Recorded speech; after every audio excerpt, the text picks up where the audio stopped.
छोटे से घर में राजू और उसकी पत्नी सुमन और एक छोटी सी बेटी पूनम रहा करती थी। राजू बहुत ही मेहनती था, जिसके कारण उसकी फसल अच्छी होती थी। अच्छी फसल होने के कारण गांव वाले राजू से जलते थे। सुमन, मैं जाता हूँ फसल देखने, कहीं उसमें कीड़े तो नहीं लग गए। ठीक है जी। राजू खेत की तरफ निकल जाता है।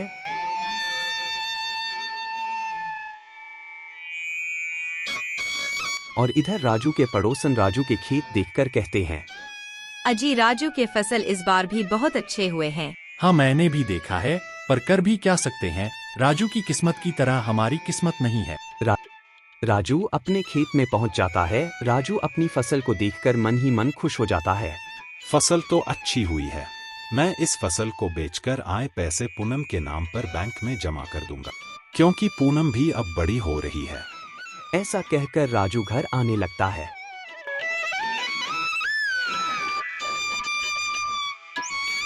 क्या हुआ जी, आने में इतनी देर कैसी लगी? हमारी फसल तो अच्छी हुई है ना? अच्छी नहीं सुमन, बहुत ही अच्छी हुई है। मैं सोच रही हूँ इस बार फसल के पैसे से गैस चूल्हा खरीद लेती हूँ, क्योंकि बरसात के मौसम में लकड़ियों में नमी आ जाती है, जिसके कारण खाना बनाने में मुझे बहुत दिक्कत होती है। इसके बारे में सुमन बाद में बात करता हूँ। पहले खाना निकालो, बहुत जोर की भूख लगी है।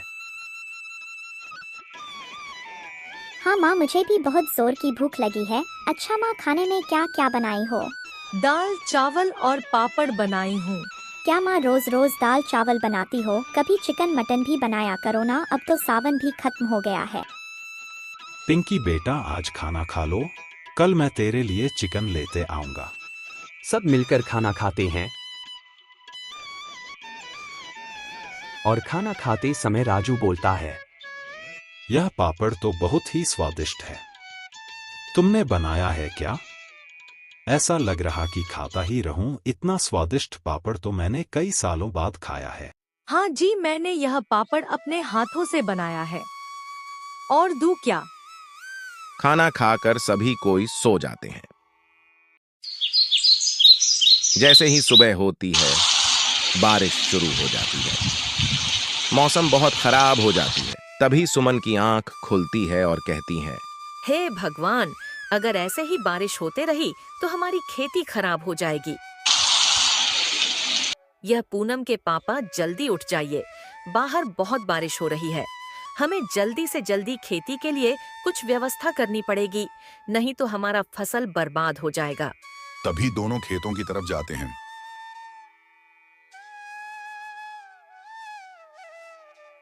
सुमन, हमारी फसल खराब हो गई, अब हमारा घर कैसे चलेगा?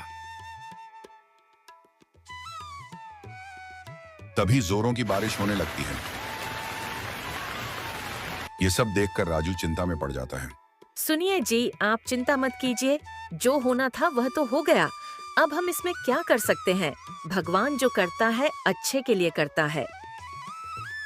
ये सब देखकर राजू के पड़ोसन पंकज बहुत ही खुश होता है और अपनी पत्नी से कहता है, अच्छा हुआ, फसल खराब हो गए, बहुत उछल रहा था।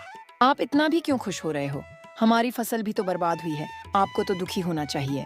हमने तो अपनी खेती पर इतना पैसा नहीं कमाया है और ना ही मेहनत की है, तो इसलिए मुझे बहुत खुशी हो रही है, क्योंकि राजू की खेती बर्बाद हो गई।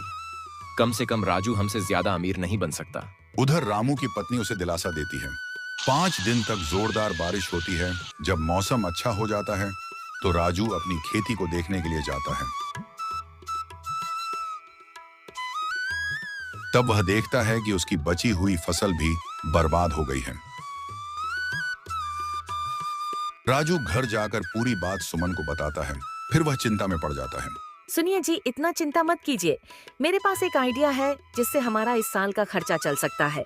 अब हमें खेती की चिंता नहीं करनी पड़ेगी। मुझे खेती करने के सिवा कोई काम नहीं आता है सुमन। क्यों ना हम पापड़ बेचने का काम शुरू करें? मैं घर पर पापड़ बनाऊंगी और आप गांव-गांव जाकर पापड़ बेच आना। क्या पता ऊपर वाले की कृपा से हमारा काम अच्छा खासा चलने लगे। पता नहीं कोई पापड़ खरीदेगा या नहीं। कहीं ऐसा ना हो हमारे पास जितने भी पैसे बचा है वह भी इस पापड़ में वेस्ट हो ना जाए। आप पहले से ही ऐसा क्यों सोच रहे हो? मुझे पूरा विश्वास है मेरा पापड़ गांव वालों को जरूर पसंद आएगा। मैं थोड़ी पापड़ बना देता हूँ, आप गांव में बेच आना।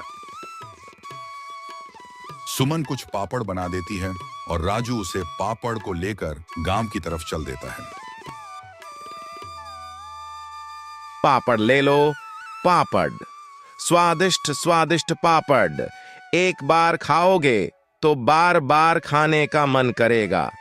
पापड़ ले लो। तभी एक औरत रामू से पापड़ लेने आती है। भैया, एक पापड़ का कितना दाम है? 12 का एक पापड़ है बहन जी। भैया 10 पापड़ पैक कर दो। राजू 10 पापड़ उसे दे देता है और पैसे लेकर आगे की तरफ चल पड़ता है। धीरे धीरे उसके सारे पापड़ बिक जाते हैं। सारे पापड़ बेचने के बाद राजू घर आ जाता है। पापड़ बिके हैं या नहीं? हमारे कुछ पापड़ नहीं, बल्कि सारे पापड़ बिक गए हैं। क्या सच में हमारे सारे पापड़ बिक गए? ये लो पैसे, पिंकी के लिए बैंक में जमा रख दो और आधे पैसे से हम घर चलाएंगे। और रही बात तुम्हारी गैस चूल्हा की, तो हम उसे एमआई से खरीद देंगे। राजू की पत्नी सुमन पैसे लेकर रख देती है और अगली सुबह उठकर और भी ज्यादा पापड़ बनाती है। राजू पापड़ लेकर गांव की तरफ चल देता है।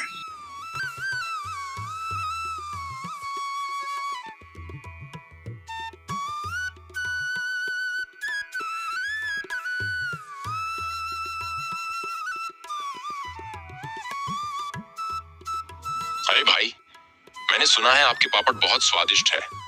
चलो मुझे भी 10 पापड़ पैक कर दो। हम भी तो देखें कि आपका पापड़ में ऐसा क्या है जो लोगों को इतना पसंद आ रहा है।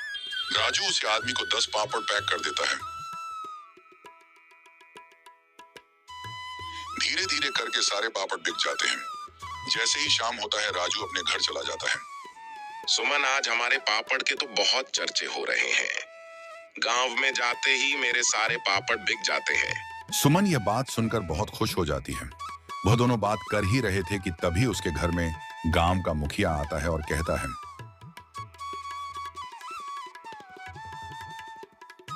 राजू, मैंने सुना है तुम पापड़ बहुत स्वादिष्ट बनाते हो।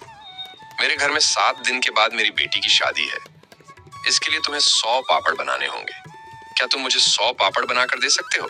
क्यों नहीं मुखिया जी, मैं आपको 100 पापड़ बनाकर दे दूंगा। ये सारी बातें राजू के पड़ोसन पंकज और उसकी पत्नी रीमा सुन लेते हैं। पंकज और उसकी पत्नी रीमा राजू की इस तरक्की से बहुत जलते हैं। हे भगवान, आप राजू के साथ ही अच्छा क्यों करते हैं? मैं उसे अमीर बनता नहीं देख सकता। सुमन जैसे ही पापड़ बनाकर सोने जाती है, तभी पंकज और उसकी पत्नी रीमा सुमन के सारे पापड़ चुरा ले जाते हैं। जैसे ही सुबह होती है, सुमन अपनी बनाई हुई पापड़ को देखने जाती है तो उसे एक भी पापड़ नहीं दिखता। उसने अपनी सारी बात अपने पति को बताती है। मैं आज मुखिया जी के घर जाकर बताऊंगा कि बस मुझे 2 और दिन का वक्त दे दीजिए।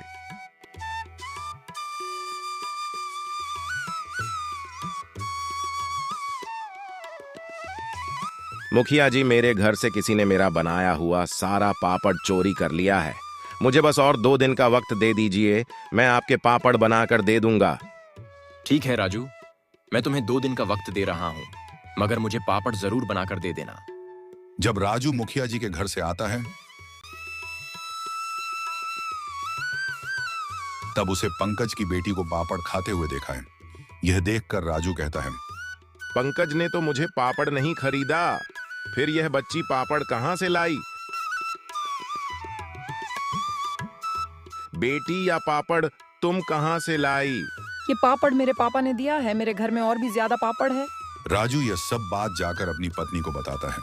आपको मुखिया जी के पास जाना चाहिए। मुखिया जी ही हमारी मदद कर सकते हैं। राजू मुखिया जी के घर जाता है और सारी बात मुखिया जी से कहता है। फिर मुखिया जी अपनी एक नौकर के साथ पंकज के घर जाता है और उसके घर में छानबीन करता है। पापड़ मिल जाता है। ये क्या है? पंकज, तुमने राजू के पापड़ क्यों चुराए? मुझे माफ कर दीजिए मुखिया जी, मेरे अंदर ईर्ष्या आ गई थी, इसलिए मैंने ऐसा किया। आज के बाद मैं चोरी नहीं करूंगा। मुझे माफ कर दीजिए। नहीं, ये माफ करने लायक काम नहीं है। अगर मैं तुम्हें इस बार माफ कर दिया तो तुम फर्ज करने लगोगे मारो